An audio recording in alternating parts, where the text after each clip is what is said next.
നമസ്കാരം. കേന്ദ്ര വിദ്യാഭ്യാസ മന്ത്രി ധർമ്മേന്ദ്ര പ്രധാനിൻ്റെ രാജിയെ തുടർന്ന് എല്ലാ പ്രശ്നങ്ങളും അവസാനിച്ചു എന്ന് നമ്മളെല്ലാവരും വിചാരിച്ചപ്പോൾ ഈ നീറ്റ് എക്സാമിൻ്റെ പേരിൽ, നീറ്റ് ചോദ്യപേപ്പർ ചോർന്നതിൻ്റെ പേരിൽ സംജാതമായ ആ വിദ്യാർത്ഥികളുടെ സമരം എന്ന കള്ളപ്പേരിൽ കോക്രോച്ച് പാർട്ടിയെ മുൻനിർത്തി ഉണ്ടായ സാഹചര്യങ്ങൾ അവസാനിക്കും എന്നാണ് നമ്മളെല്ലാവരും കരുതിയത്. പക്ഷേ വളരെ ദൗർഭാഗ്യകരമെന്ന് പറയട്ടെ, ഇന്ന് ജന്തർ മന്ദിറിൽ അതിശക്തമായ കല്ലേറും ആക്രമണവുമാണ് നമ്മുടെ പോലീസുകാർക്ക് നേരെയും മിലിറ്ററിക്ക് നേരെയും നടന്നുകൊണ്ടിരിക്കുന്നത്. ഒളിഞ്ഞിരുന്നും നേർക്കുനേരെയും വളരെ മാരകമായ മാരകായുധങ്ങൾ ഉപയോഗിച്ച് ഉദ്യോഗസ്ഥരെ ആക്രമിക്കുന്ന കാഴ്ച നമ്മൾ കാണുകയാണ്. അപ്പോൾ നമ്മൾ തുടക്കത്തിൽ പറഞ്ഞ ഓരോ വാക്കുകൾക്കും കൂടുതൽ ശക്തി പകരുന്ന പ്രവർത്തികളാണ് നമ്മൾ കണ്ടുകൊണ്ടിരിക്കുന്നത്. കാരണം ഈ സമരത്തിൽ നീറ്റ് പരീക്ഷ എഴുതിയ എത്ര കുട്ടികൾ ഉണ്ടായിരുന്നു എന്നതിന് ഉത്തരമില്ല. ഇനി നീറ്റ് പരീക്ഷയിൽ മനംനൊന്ത് ആത്മഹത്യ ചെയ്ത കുട്ടികളെ കുറിച്ച് വളരെയധികം ചർച്ച ഇതിൻ്റെ ഭാരവാഹികൾ പറയുന്നതായി നമ്മൾ കേട്ടു. എന്നാൽ ആ സമരത്തിൻ്റെ വേദിയിൽ ആ മരിച്ച 10-12 കുട്ടികളുടെ രക്ഷിതാക്കളെ ആരെയും തന്നെ അവിടെ കൊണ്ടുവന്നതായിട്ടോ അവരെ കാണിച്ചതായിട്ടോ നമ്മൾ കണ്ടില്ല. അതിനു പകരം നമ്മൾ കണ്ടത് ഇന്നേ വരെ ഒരു ജനകീയ പ്രശ്നത്തിലും ഇടപെടാൻ പോലും വരാത്ത, കിട്ടുന്ന കാശ് ധാരാളിത്തമടിച്ച് ജീവിച്ച് മയക്കുമരുന്നും അടിച്ചു നടക്കുന്ന ചില മോഡലുകളെയും സിനിമാക്കാരെയും അതുപോലെയുള്ള വേടന്മാരെയും ഒക്കെ നമ്മളവിടെ കണ്ടു. അവരെ ആരാണ് അവിടെ എത്തിച്ചത്? നമുക്ക് തന്നെ സംശയമുണ്ടായിരുന്നു. അതിൻ്റെ ഒപ്പം തന്നെ ഡൽഹിയിലെ ഏറ്റവും പ്രസിദ്ധനായ ഗുണ്ട, BJP സർക്കാരല്ല അവനെ ഗുണ്ടയായിട്ട് അറസ്റ്റ് ചെയ്ത് കസ്റ്റഡിയിലെടുത്തത്, അത് കോൺഗ്രസ് സർക്കാർ തന്നെ അവരുടെ ഭരണകാലത്ത് അന്നത്തെ ഏറ്റവും വലിയ നിയമം ചുമത്തിക്കൊണ്ട് അവനെ അറസ്റ്റ് ചെയ്ത് ഗുണ്ടാ നിയമത്തിൻ്റെ പേരിൽ തിഹാർ ജയിലിലടച്ച വ്യക്തി, ജാമ്യത്തിൽ ഇറങ്ങി നടക്കുന്ന അവനാണ് ഈ സമരത്തിൻ്റെ മുന്നിൽ നിന്നിരുന്ന ഒരു വ്യക്തി. പിന്നെ ഓരോന്നെടുത്തു നോക്കിയാലും, അതായത് ജമാഅത്ത് ഇസ്ലാമി വളരെ ശക്തമായി സമരത്തിലുണ്ടായിരുന്നു. അതുപോലെ തന്നെ കാശ്മീരിലെ വലിയ ഒരു കലാപകാരികൾ അവിടെ ഇപ്പോഴും തമ്പടിച്ചു നിൽക്കുകയാണ്. അതുപോലെ കേരളത്തിൽ നിന്ന് വലിയൊരു സമൂഹം, അവർ തന്നെ പറയുന്നു, ഞങ്ങൾ മലപ്പുറം ജില്ലയിൽ നിന്നാണ്, തിരൂരിൽ നിന്നാണ് വന്നിരിക്കുന്നത് എന്ന് അവർ തന്നെ പറയുന്നു. അവരിൽ ചിലർ ഇത് ലോകാവസാനമാണ്, ഖുറാൻ്റെ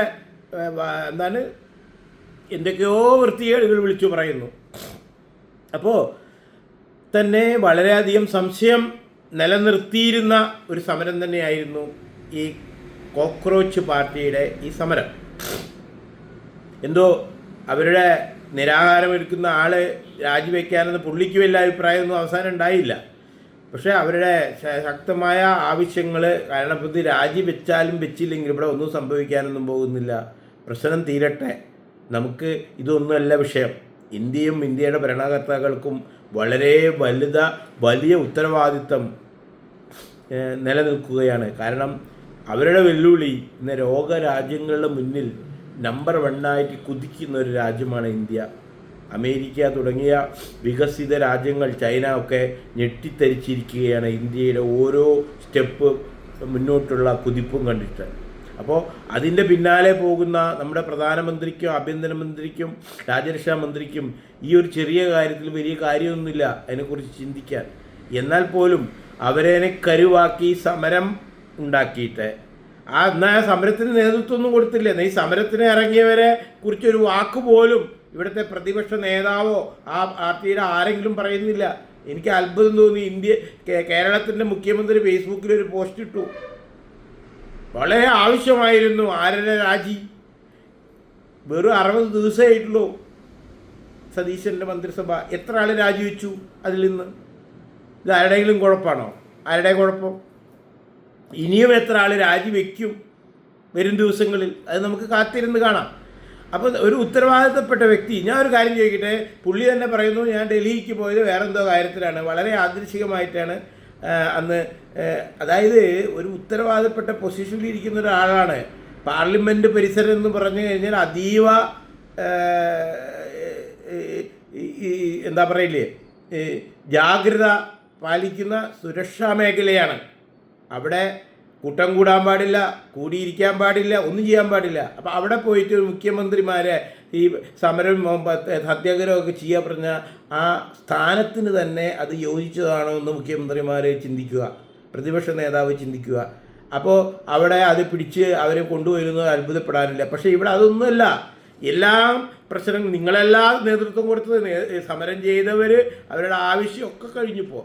പക്ഷേ രാജ്യം കഴിഞ്ഞ് ഇന്നിപ്പോൾ വീണ്ടും ജന്തർ മന്ദിറിൽ ഈ പോലീസ് ഉദ്യോഗസ്ഥന്മാരെയും മിലിറ്ററിയെയൊക്കെ നമ്മൾ പണ്ട് കാശ്മീരിൽ കണ്ടതാണ്, അങ്ങനെ ബംഗ്ലാദേശിലും പാകിസ്ഥാനിലും കാണുന്ന ആ അവസ്ഥയാണ് ഇപ്പോൾ ജന്തർ മന്ദിറിൽ ഇപ്പോൾ കാണുന്നത്. ഒളിച്ചിരുന്നും പാളിങ്ങിയിരുന്നും ഈ ഉദ്യോഗസ്ഥന്മാരെ വീണ്ടും ആക്രമിക്കുക. അപ്പോൾ ഈ നീറ്റ് പരീക്ഷയുടെ പേരിൽ ആ മറ വെച്ചുകൊണ്ട് ഈ നടത്തിയത്, ഈ നേതൃത്വം കൊടുത്ത എല്ലാവരെയും വളരെ ശക്തമായി പിടിച്ചു കൊണ്ടുപോയി ചോദ്യം ചെയ്ത് ശരിയായ അതിൻ്റെ ചിത്രം പുറത്ത് കൊണ്ടുവരിക തന്നെ വേണം. ഇത് രാജ്യത്തിനോടുള്ള വെല്ലുവിളിയാണ്. ഈ വെല്ലുവിളി ആര് നടത്തുന്നവനായാലും അവനെ വെറുതെ വിടാൻ പാടില്ല. ശക്തമായിട്ട് തന്നെ അതിനുള്ള ആക്ഷൻ നമ്മുടെ ഭരണാധികാരികൾ എടുക്കുമെന്നതിന് യാതൊരു സംശയവും വേണ്ട. തീർച്ചയായും അത് ചെയ്തിരിക്കണം. ജനങ്ങളുടെ വിശ്വാസമാണ് നമുക്ക് ആവശ്യം. അല്ലാതെ കലാപകാരികളെ ഒരു തരത്തിലും നമ്മൾ അവരോട് ഒരു തരത്തിലുള്ള അഡ്ജസ്റ്റ്മെൻറ്റും ആവശ്യമില്ല. അവർക്ക് എതിരെയായിട്ടുള്ള എല്ലാതരം നടപടികളും ഇവിടുത്തെ ഭരണകർത്താക്കൾ എടുത്തിരിക്കണം. ഇവിടുത്തെ പൂർണ്ണമായ പിന്തുണ എല്ലാ ജനങ്ങളുടെയും ഉറപ്പായിട്ടും എന്നും ഒപ്പം ഉണ്ടായിരിക്കും. അല്ലാതെ ഈ നീറ്റ് പരീക്ഷ എന്ന് പറയുന്നത് ഇവിടുത്തെ പ്രതിപക്ഷ നേതാവിനോ അദ്ദേഹത്തിൻ്റെ പാർട്ടിക്കൊരു വിഷയമല്ല എന്ന് എല്ലാവർക്കും അറിയാം. കാരണം അവർ ഭരിക്കുമ്പോഴാണ് ഓരോ പരീക്ഷകളിലും ഏറ്റവും കൂടുതൽ ചോദ്യപേപ്പർ ചോർന്നതും ചോദ്യപേപ്പർ കച്ചവടങ്ങൾ നടത്തിയതും അവരാണ് എന്നുള്ളതാണ്. ഒരു കേസും അവർ അന്വേഷിച്ചിട്ടില്ല, ശിക്ഷ കൊടുത്തിട്ടില്ല. ഇവിടെ എങ്ങനെയാണോ, ഇവിടെ ആ ചോദ്യപേപ്പർ എവിടുന്നാണ് ചോർന്നത്? ഇവർ, അതായത് ഈ കോൺഗ്രസും ഈ ആ മുന്നണി ഭരിക്കുന്ന സംസ്ഥാനത്ത് നിന്ന് അന്വേഷണത്തിൽ കണ്ടെത്തുന്നത് അവിടെ നിന്നാണ് ചോദ്യപേപ്പർ ചോർന്നിരിക്കുന്നത്.